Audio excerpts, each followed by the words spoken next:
about the brass tacks on techniques, which I didn't have a class on that in high school. There was nobody who told me about my penis, how it worked, what sex was. For some reason, it's so funny. My dad skipped the sex talk. I waited and waited for it. My best friend's dad, and he came in and sat with this book, and it was like, my friend told me this was like, that sounds terrible. It never came.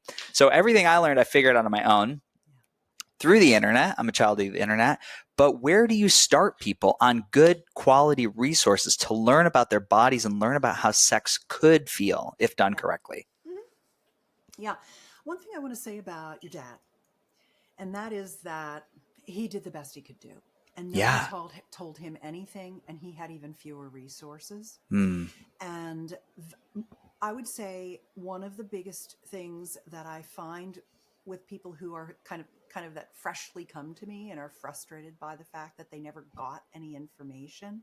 Yeah. Or that all they got was like scare tactics. Ooh, you're going to get pregnant. Semen is the evil god, and all this kind of stuff. You should be abstinent, and all this stuff. Nothing about how to talk about sexually transmitted diseases and infections. No safe sex is abstinent. It's just like all that stuff. And we love to have sex with people. It feels good. It's joyful. It's co-creative. It's it's just so much fun.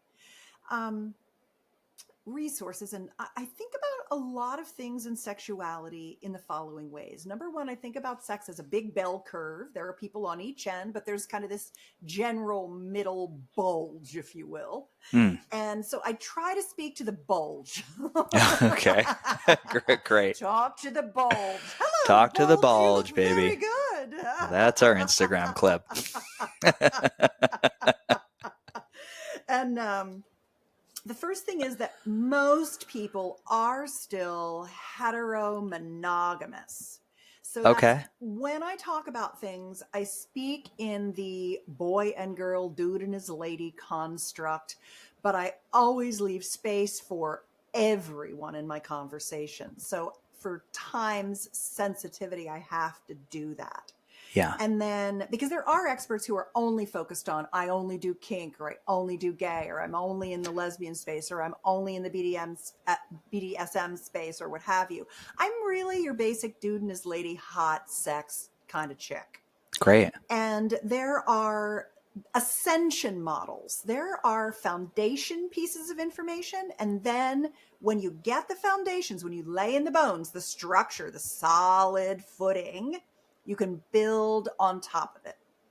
So that's one thing. But sex is also very vast. It's a wide playing field. And so whether you have or don't have this education, if you need to figure out how to give a guy a blowjob and that's what you need today, that's available to you. Like I have, how do I give a guy a blowjob and have him like it? Or how do I go down on a girl? Or how do I finger somebody? Or how do I have intercourse? Or how do I lose my virginity? Or what's the best thing for kissing? Or how do I approach breast play? Or what are some good fundamentals for sensation play? Or, whatever it is. People are often, they'll enter into the conversation having the same experience you did, which is nobody told me anything. And I say to them, it's really your own path and journey anyway. Your sexual growth and your personal growth are two sides of the same coin. It's your job to figure it out. So enter into the conversation wherever you are. But here are some of the basics of the ascension model for good sex. I want to learn about sex. Where do I start? Yeah. I've got everything on my websites. I have written for 20 years. I've written 5,000 articles. I've produced 500 videos. You can use my search boxes on my website to choose the door into which you come into the information. The websites are Personal Life Media. That's all my written work. And betterlover.com. That's all my video content. So depending on whether you're like, I want to read, I want to watch, just use the search box. So that's the place to start. But here's what I think is really important. The very first thing that's the fundamental there's 3 legs to the stool of understanding your sexuality. The first leg is technique, how to pleasure the meat operating system. as Dave calls it. And then the second leg is bedroom communication skills.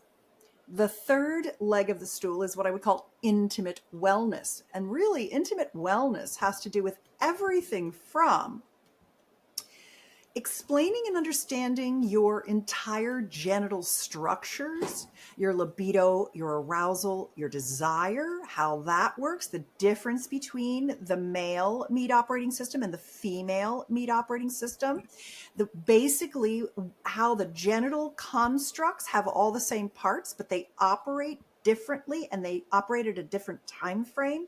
Men are faster, women are slower. Understanding all the places to touch for pleasure, getting beyond just the tip of your penis or the tip of your clitoris, and expanding and activating orgasmic potential, all the way up to how do I protect myself from STIs? For example, I'm the chief advocacy officer for a company called Basis DX. Due to the pandemic, we now have the ability to you can have tests, STI home collection tests sitting on your shelf in your pantry next to your COVID tests, so that if you meet a partner and you're like, wow, we should definitely fuck, you say, I would love to fuck you, but we have to take STI tests together so that we're both safe. Because honestly, STIs are viruses, bacteria, and parasites that jump the condom. And I have this, 2-phase strategy I use with my lovers. Phase 1 is we can touch each other's bodies and we can kiss, because those are low risk. But for us to have mouth on genitals or genital to genital contact, even with a condom or other contraception, we're going to need to have tests. And the test I have right here in my house, we prick our finger, we do a little swab, we pee on a stick, we send it in, and in 24 to 48 hours, we've got our next date and it's on, right? And that gives you a chance to kind of see if you like the way they feel, taste, smell, touch, communicate before you just jump into a booty call. It postpones it you have to have a solid working prefrontal cortex to understand the risks of STIs and then be able to have those conversations. But I've been teaching people those conversations for decades. So knowing that, and then knowing okay, it hurts. This thing is a problem. I've got this problem. I've got erectile dysfunction. I've got painful sex. I can't seem to achieve orgasm. I've lost sensation. I come too fast. I don't have any stamina, all that. Those are all solvable issues if you just know what to do. And then the step up from that is actually the sexual biohacking piece, which is I've remediated any problems. Now I want to have optimal genital systems and orgasmic response. What does that look like? So everything from clitoral and vulval and penis enlargement to using the latest, bioactivated CBD pleasure protocol, lubricants and sex oils and awakening and intimacy melts and booty melts from Foria, who I have a partnership. I'm very specific about always telling people I work with this company. I go to those companies and I'm like, I want to work with you. I want to tell people about what you do. And they pay me for it. But that's a great opportunity for us to spread the word about super good companies. And so I always mention it. When I'm talking about something that I have a business relationship. So anyway, those kinds of things are really important. So in the pleasuring, going back to pleasure techniques, it's really good to understand that your body can have 20 kinds of orgasms and how arousal works, and then pleasuring techniques, whether that's G-spot awakening or oral pleasuring or intercourse techniques. How does a woman, if you're a penis owner and you're making love to a woman, a person with a vagina, how does she want that to really give her orgasms? Because what you see on porn is just for men to masturbate to. It's not really what women are looking for in intercourse. And so pumping away is one nice aspect of it when you're nice and warmed up. There's so many other ways to have orgasmic intercourse. That's one of my favorite areas that I teach, is actually orgasmic intercourse techniques, actual fucking techniques, like how to use your dick in a vagina to make her have, basically to come the whole time. So that's one of my favorite. I hope I'm saying, is it okay if I'm saying those words on your show? 1,000,000,000%. Okay, good. I just want to check, because I can truncate back to like more medically, euphemistic terms if you need me to. But I figured it's Freddie. That's what we're doing. Just say the things, right? That's what you like. So that's why people listen to you. So I think orgasmic intercourse for heterosexual couples is probably one of the first places I would start, is the stroke techniques, the understanding what the vagina really wants. And for a lot of women, they're like, Jesus, I didn't even know that's what I wanted. But when you started talking about it, I was like, yes, I fucking want that. That's what I've been wanting. I just didn't know. And so I think that's a very, very big area. And then for bedroom communication, to circle back to that leg of the stool, the very first thing, it's like the subflooring. It's like the piers that go into the earth, is make sure that the relationship you have outside the bedroom is serving your needs. Because if it isn't, you'll never be able to have the inside the bedroom relationship serving your needs. It's powerful. In that piece, it's understanding what it is you want out of your relationship with that person, and being very explicit about explaining it to them so they can get up every day and focus on giving you what it is, the feelings you want to feel and the experiences you want to have, and doing that for them. And that is one of my most popular books. It's called My Relationship Magic, myrelationshipmagic.com. And it's a workbook that helps you figure out what the fuck you actually want, so you can expressly request it, so people can give it to you. It's kind of like boundaries, but I just don't like that word because that sounds like offense. It's the dance that you're talking about, which is, here's how I need to be loved to feel fully loved by you. And tell me what you need. I always say the golden rule is do unto others as you'd have them do unto you, but that doesn't work in relationship. You need to play the platinum rule, the higher game, which is treat your partner the way they want to be treated, because especially in a relationship where one of you is the more, extroverted, one of you is more introverted, one of you is more masculine, one of you is more feminine, one of you is more, a bigger risk taker, one of you is more cautious. What do you need? I need security. Oh, well, I need, something entirely, I need freedom. Oh, interesting. Okay. That's good to know. How do I give you your freedom? Here's what I need to feel secure.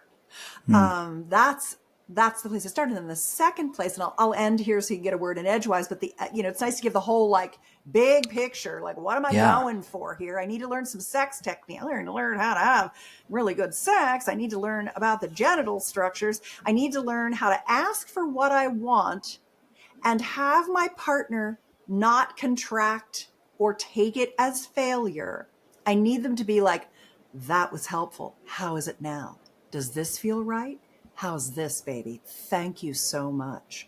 Encouraging me to tell you, because especially when we've been shamed, which we all have, we don't necessarily even have the confidence to put into, to voice what our body is feeling. We have almost shut down our interoceptive abilities, our ability to feel our body and what it's telling us. We need to establish the communication again, and then bring voice to it, to our lover, so that they are empowered to do a fabulous job and to be the winner. We want to make them the winner. You won the orgasm lottery today. You came me so well. You were so unbelievable. Your kisses were so hot. The way you touched my yoni was incredible. I came so hard, so well, and so long today. You're so hot. I love having sex with you so much. When's our next date? Yeah.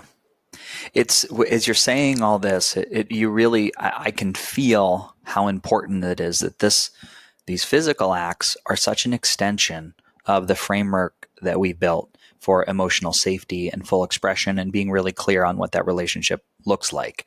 And it's almost like you can see like the ramp going up to ecstasy, that this is an extension. It's really fascinating to hear you lay it out that way. Good. And put it in context.